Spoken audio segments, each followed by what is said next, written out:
గుంటూరులో పిన్నీస్ ఎందులోకి వెళ్ళిపోయింది, కిడ్నీలోకి వెళ్ళిపోయింది. ఎందులోకి వెళ్ళిపోయింది? కిడ్నీలోకి వెళ్ళింది పిన్నీస్ని. ఆమెకి నడుము బాగా పెయిన్ వస్తూ ఉంది. మీకు అన్నీ తెచ్చాను, వీడియో కూడా చూపిస్తున్నాను చూడండి. ఆమె చాలా ఎక్కువ బాధపడుతూ ఉంది, ఎక్కువ నాకు పెయిన్ ఉందని చెప్పి హాస్పిటల్కి వెళ్ళింది. డాక్టర్ని చెక్ చేసి స్కాన్ చేసి ఎక్స్రే తీస్తే లోపల ఉంది పిన్నీస్. చూడండి అక్కడ ఆ స్క్రీన్ మీద కనబడుతుంది. నేను ఆ ఎక్స్రే తీసిన కూడా నేను తీసుకున్నాను, అందుకే మీకు ఓపెన్గా చెప్తా ఉన్నాను, సవాలుగా చెప్తా ఉన్నాను.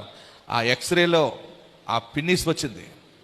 ఆయన అన్నాడు మొత్తం నీ కిడ్నీ ఓపెన్ చేసి పిన్నీస్ తీయాలన్నాడు. సరే ఎలాగండి మరి సిద్ధపడి వస్తానని చెప్పి వచ్చిన తర్వాత కొన్ని రోజుల తర్వాత గుంటూరు తైలాభిషేక ప్రార్థనకు వచ్చింది.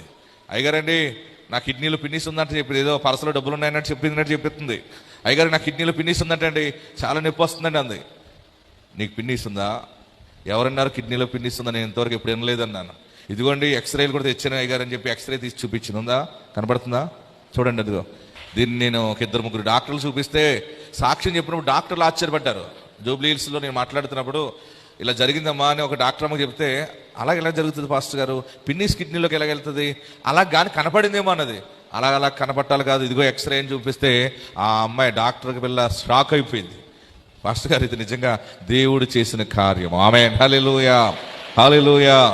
అద్భుతాలు చేసే దేవుడిని మనం నమ్ముకున్నాం. కిడ్నీ లోపల పిన్నీస్ పోతే నీ సమస్యలు పోగొట్టలేడా ఆయన? నీ బాధ పోగొట్టలేడా?